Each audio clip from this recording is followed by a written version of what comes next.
ورحمۃ اللہ وبرکاتہ۔ الحمد للہ الذی خلق الانس والجان والصلاة والسلام علی النبی صاحب الامن والامان وعلى آلہ وصحبہ ما دام الملوان اما بعد فاعوذ باللہ من الشیطان الرجیم بسم اللہ الرحمن الرحیم یا ایہا الذین آمنوا الی الآیہ صدق اللہ العظیم وصدق رسولہ النبی الحبیب الامین المتین الکریم ونحن على ذلك لمن الشاهدين والشاكرين والحمد لله رب العالمين۔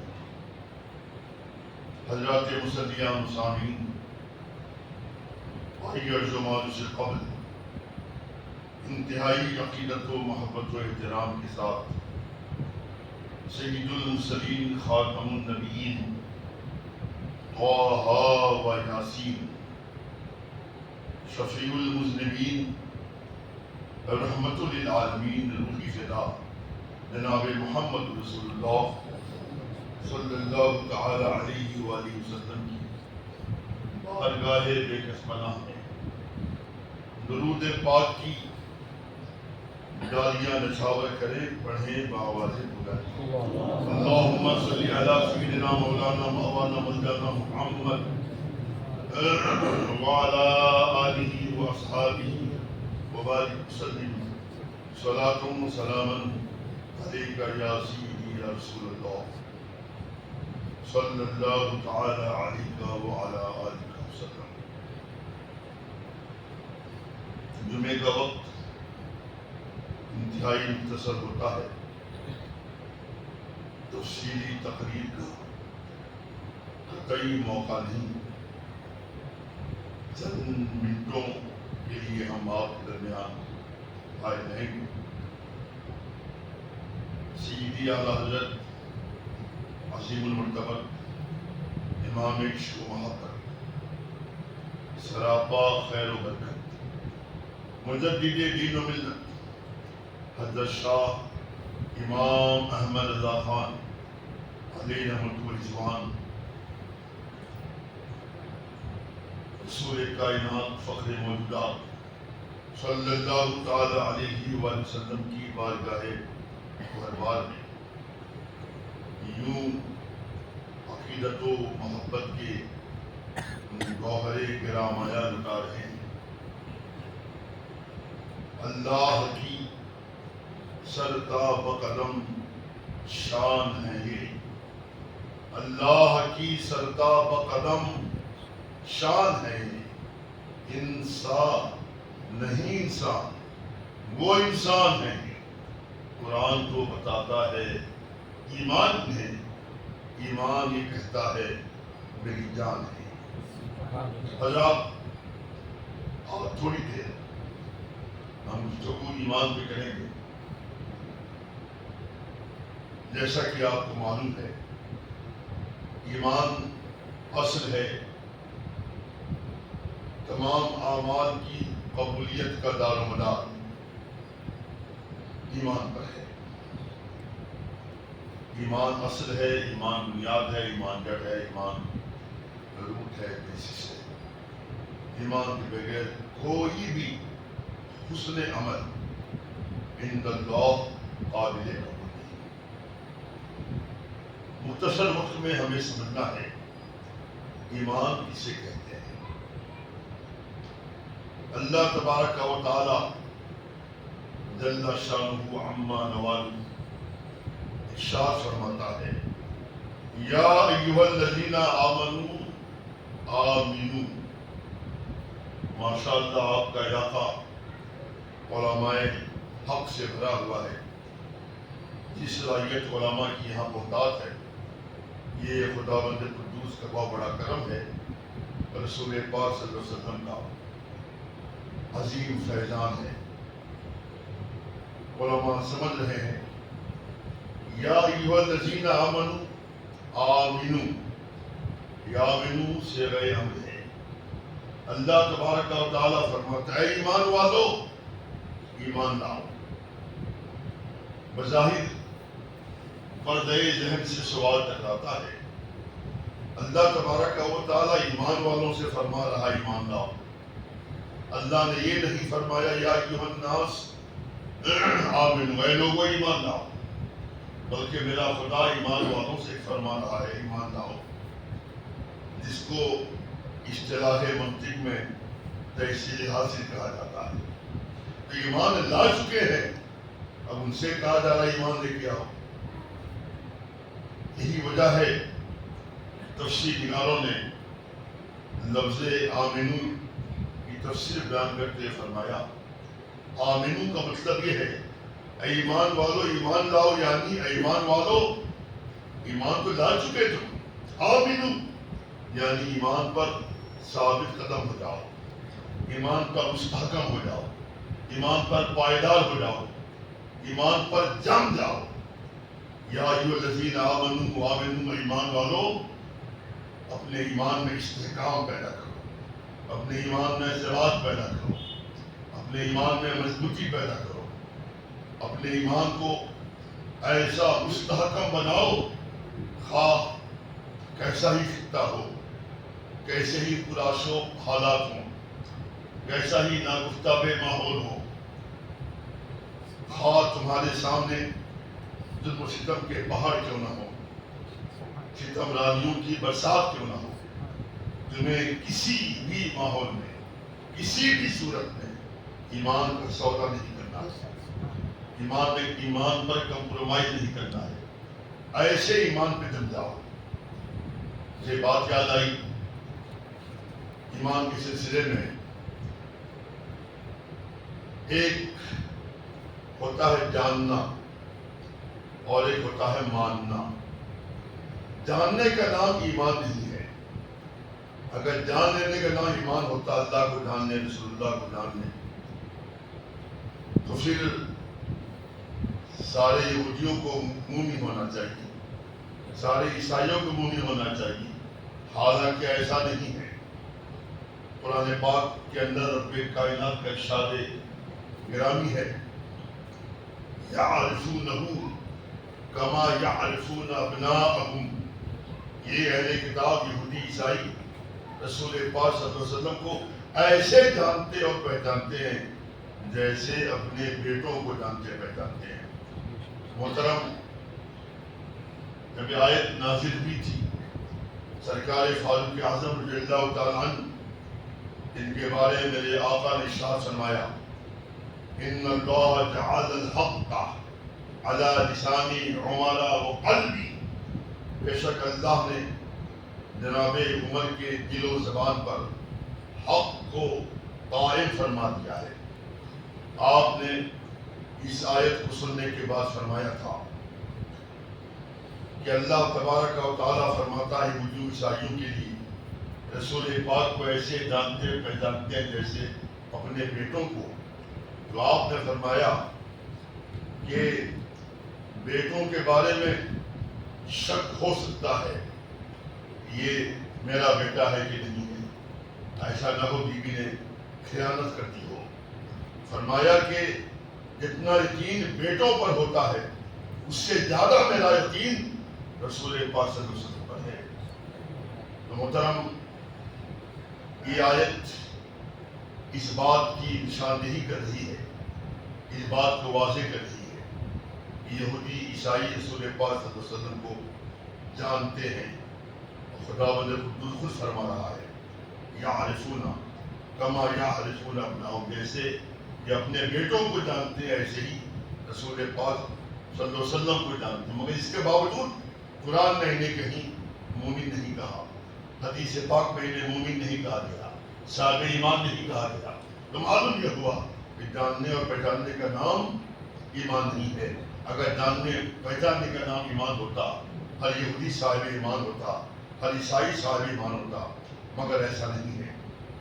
جاننے کی بات آئی، مجھے وہ تاریخی واقعہ یاد آ رہا ہے حدیث پاک کے اجالے میں آپ بھی سنبھال کرو، خانہ کعبہ ہے، دو کافر بیٹھے ہوئے ہیں، ایک کا نام صفوان ہے، دوسرے کا نام سفیان ہے، دونوں لنگوٹے کے یار تھے، دونوں میں بڑی یاری تھی، دونوں آپس میں بیٹھ کے باتیں کر رہے ہیں۔ دیکھو تو صحیح، ہمارا آبائی دین، آبائی مذہب دن بدن کمزور ہوتا جا رہا ہے۔ عبداللہ کے بیٹے محمد صلی اللہ علیہ وسلم، آپ کا مشن آگے بڑھ رہا ہے، آپ کا مذہب آگے بڑھ رہا ہے، آپ کے ماننے والوں میں اضافہ ہو رہا ہے، آپ کے عقیدت کے شان دن بدن بڑھتے جا رہے ہیں۔ تو کاش ہمارے اندر جمعیت ہوتی، طاقت ہوتی، قوت ہوتی، ہم ان کا مقابلہ کرتے اور ان کے بڑھتے ہوئے دین و مذہب پر ہم روک لگا دیتے۔ دونوں گفتگو کر رہے تھے، معاً کیا دیکھا کہ حرم کے باہر ایک بھیڑیا ہرن کو دوڑا رہا ہے، اور ہرن بڑی تیزی کے ساتھ بھاگ رہا اپنی جان بچانے کے لیے، اور بھیڑیا ہرن کو لقمہ در بنانا چاہتا ہے۔ ہرن اپنی جان کو بچانے کے لیے بھاگا جا رہا۔ اب یہ دیکھا ہرن نے، اب بچنے کی کوئی صورت نہیں ہے، بچاؤ کی کوئی صورت نہیں ہے۔ ہرن سیدھے حرم کی حدود کے اندر داخل ہو جاتا ہے۔ جو جنہوں نے عمرہ کیا ہے، حج کیا، وہ جانتے ہیں پورا مکہ المکرمہ دو حصوں میں بٹا ہوا ہے۔ ایک حصہ حرم کہلاتا ہے، دوسرا حصہ ہل کہلاتا ہے۔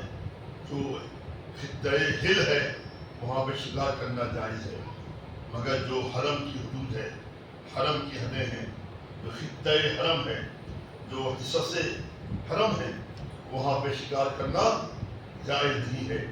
تو ہرن کا جو ہی قدم حرم کی حدود میں داخل ہوا، ہر جنگ کے بھیڑیا ایک انتہائی خطرناک جانور ہے، مگر اس کے باوجود خونخوار جانور ہے، مگر جو ہی ہرن کا قدم حرم کی حدود میں داخل ہوا، بھیڑیا کا قدم حرم کے باہر گیا۔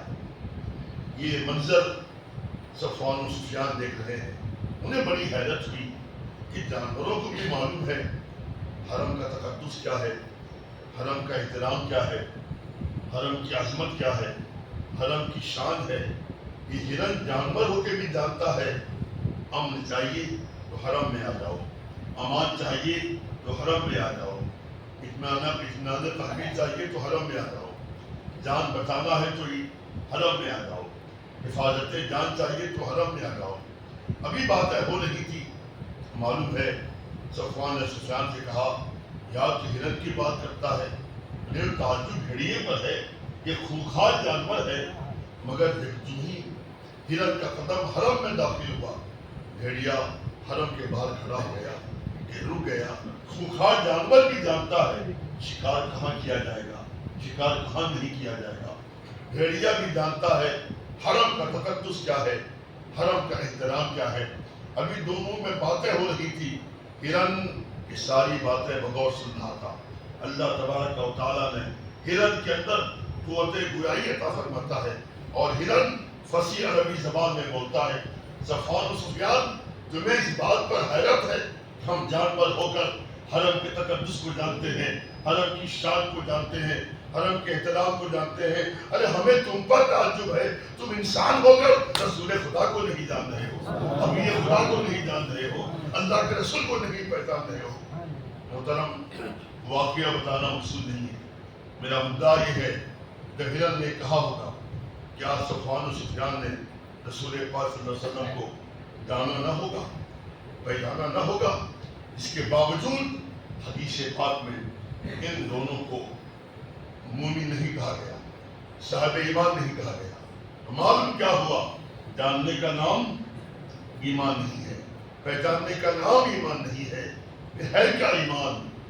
تو دراصل ایمان جاننے کا نام نہیں، ایمان بلا چو و چرا، بلا کیل و قال، بلا جھجک، صمیم قلب سے مان لینے کا نام ایمان ہے، ماننے کا نام ایمان ہے۔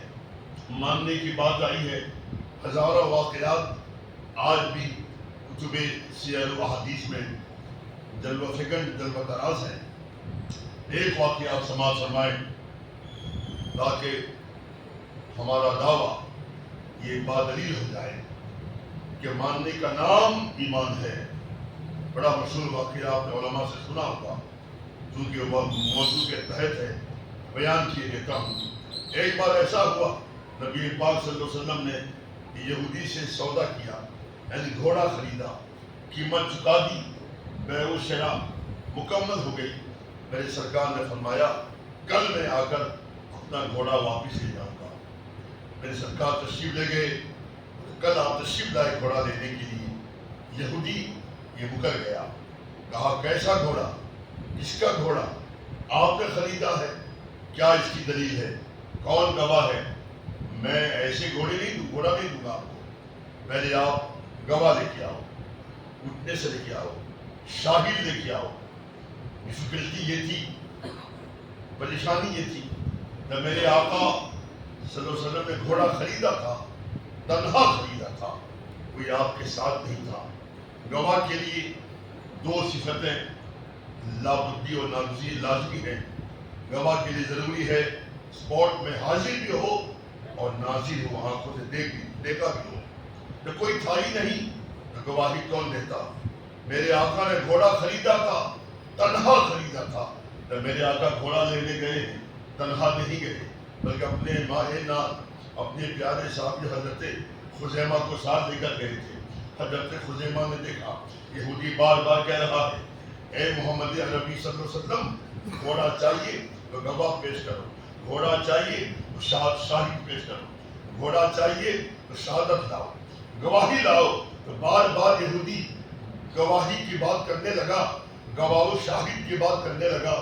حضرت خزیمہ سے رہا نہ گیا، آپ نے فرمایا یہودی میں گواہی دیتا ہوں کہ میرے آقا صلی اللہ علیہ وسلم نے تجھ سے گھوڑا خریدا ہے۔ اس کے بعد یہودی نے گھوڑا واپس کر دیا، اسے گواہ چاہیے تھا۔ محترم دنیا دار ہوتا تو خوشیوں سے اس کی باتیں کھل اٹھتی، اس کے اندر جناب علی بشاشت کی کلیاں مسکرا پڑتی، مگر یہ بارگاہ دنیا دار کی بارگاہ نہیں، مگر یہ تاجدار کی بارگاہ تھی۔ میرے آقا جلال میں آ گئے، رحمت عالم جلال میں آ گئے، کہا کہ خزیمہ تیری ہمت کیسے ہوئی جھوٹی گواہی دینے کی؟ تو میرا صحابی ہے، تو مومن ہے، تو مسلمان ہے، جھوٹی گواہی دیتا ہے۔ جب میں نے گھوڑا خریدا تھا، جب تو وہاں موجود نہیں تھا، نہ تو حاضر تھا نہ ناظر تھا، تو نے گواہی کیسے کی؟ حضرت خزیمہ کا جواب سنیے اور ایمان کی اہمیت و افادیت کو اپنے ذہن و دماغ و قلب میں سب کو نمایاں کر لیجیے، منعکس کر لیجیے۔ حضرت خزیمہ نے عرض کیا یا رسول اللہ، آپ بالکل صحیح فرما رہے ہیں، جب آپ نے گھوڑا خریدا تھا میں وہاں موجود نہیں تھا، میں نے دیکھا نہیں تھا۔ یا رسول اللہ اب معاملہ ہمارے دیکھنے میں نہیں رہ گیا ہے، آپ نے کہا اللہ ایک ہے، ہم نے دیکھا نہیں مگر مان لیا۔ آپ نے کہا اللہ موجود ہے، ہم نے دیکھا نہیں مگر مان لیا۔ آپ نے کہا قیامت ہوگی، ہم نے دیکھا نہیں مگر مان لیا۔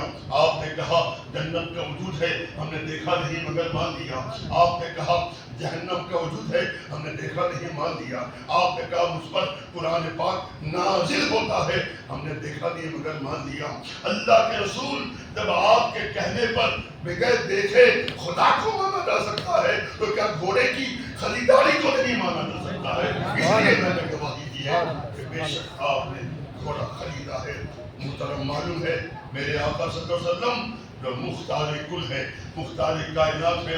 ہم اکثر بولا کرتے ہیں میرے رسول پاک صلی اللہ علیہ وسلم کی نبیت کا نام شریعت ہے۔ میرے نبی اس کے لیے چاہیں جانتا ہے حلال کو حرام کر دیں، حرام کو حلال کر دیں۔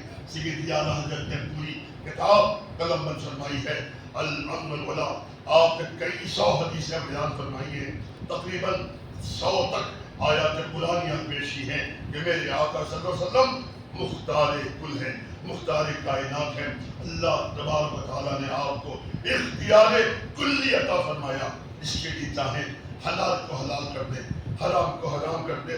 یہ مستقل موضوع ہے، میں عرض کرنا چاہتا ہوں مختار کل نبی پاک نے فرمایا صلی اللہ علیہ وسلم نے خزیمہ، حضرت خزیمہ کو میں نے سرکار ساتھ لے گئے مسجد نبوی شریف میں، صحابہ کرام کی موجودگی میں آپ نے ارشاد فرمایا میرے صحابہ سنو، آج خزیمہ نے ایسا کارنامہ انجام دیا ہے کہ میں آج سے اعلان کرتا ہوں، میں نے تمہیں قانون بتایا ہے، اصول بتایا ہے، ضابطہ بتایا ہے کہ ماہ رمضان کریم کے علاوہ کسی اور مہینے میں اگر چاند کی شہادت کا معاملہ ہو، کم سے کم 2 مرد ہونے چاہیے یا 1 مرد 2 عورتیں ہونی چاہیے. لیکن آج سے میں اعلان کرتا ہوں ماہ رمضان کے علاوہ کسی مہینے کے چاند کے سلسلے میں اگر میرا خزیمہ تنہا گواہی دے دے تو خزیمہ کی یہ گواہی 2 گواہی کے برابر ہوگی.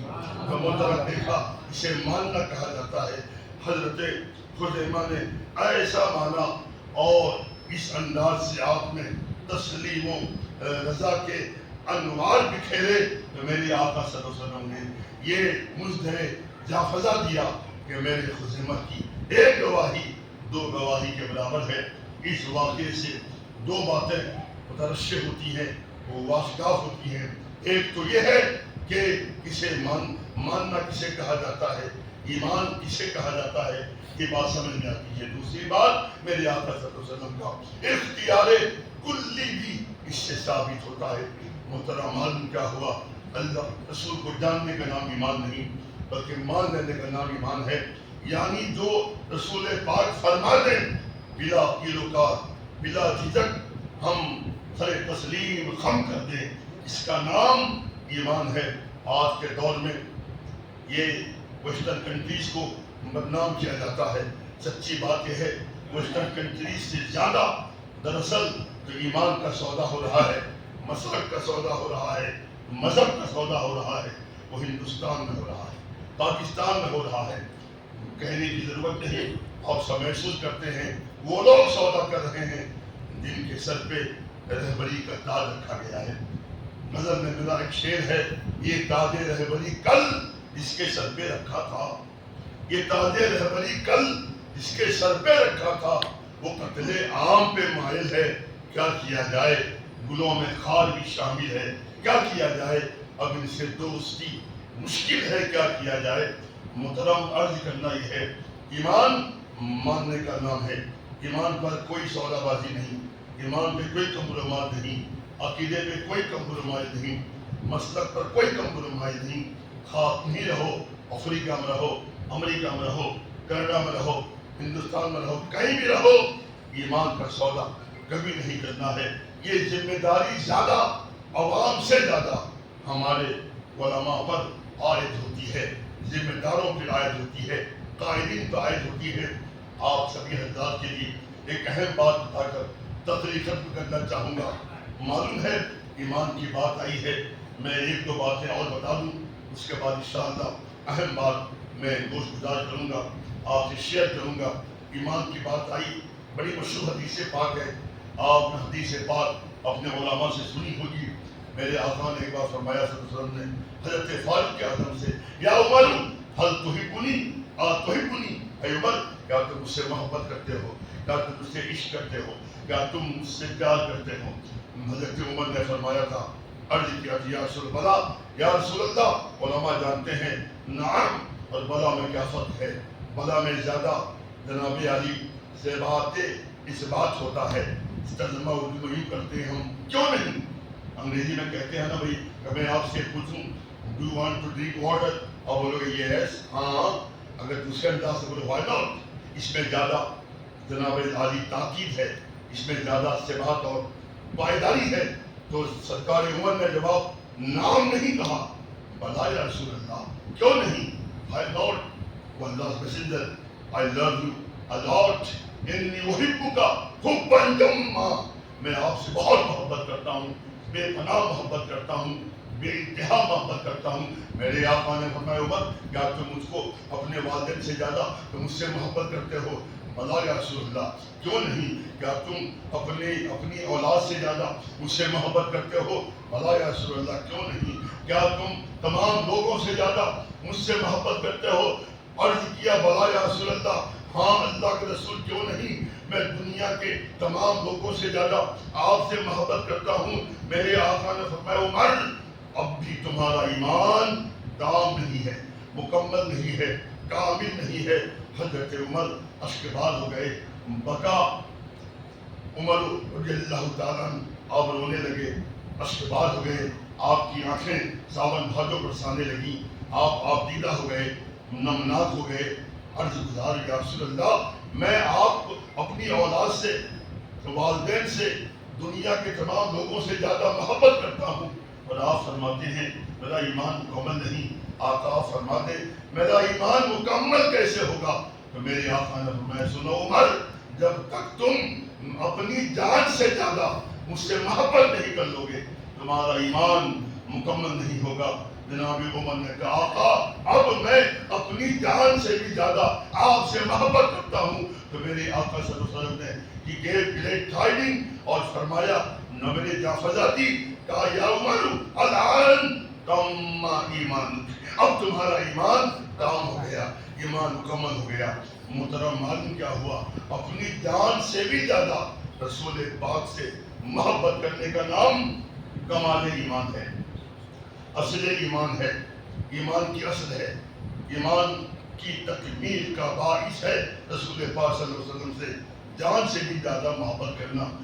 بالکل بات واضح ہو گئی, جس ذات بابرکات سے جان سے بھی زیادہ محبت کی جائے تو پھر سیدی اعلیٰ حضرت کے اس وصیت نامے پر کسی کا اعتراض کرنا بالکل بیجا ہوگا.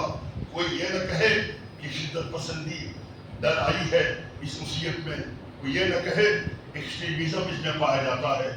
فرمایا میرے اعلیٰ حضرت نے وہ تمہارا کتنا ہی محترم ہو, کیسا ہی پیارا ہو, اسے گستاخ رسول پاؤ ایسے نکال دو جیسے مکھی کو دودھ سے نکالا جاتا ہے.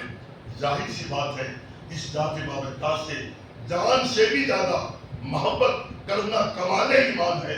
یقیناً جس قدر ایسی ذات متبرک بابرکات کے گستاخوں سے جتنی نفرت ہوگی اسی قدر آپ کا ایمان پائیدار ہوتا چلا جائے گا, مستحکم ہوتا چلا جائے گا. آخری بات سماعت فرمائیں, آج امریکہ ہو, کینیڈا, افریقہ, ہندوستان کہیں بھی چلے جاؤ, آج ایک طبقہ ہے جو ینگسٹرز کا طبقہ ہے, جو ماڈریٹ ہے, جو ماڈریسی چاہتا ہے, اسلام میں لچک چاہتا ہے.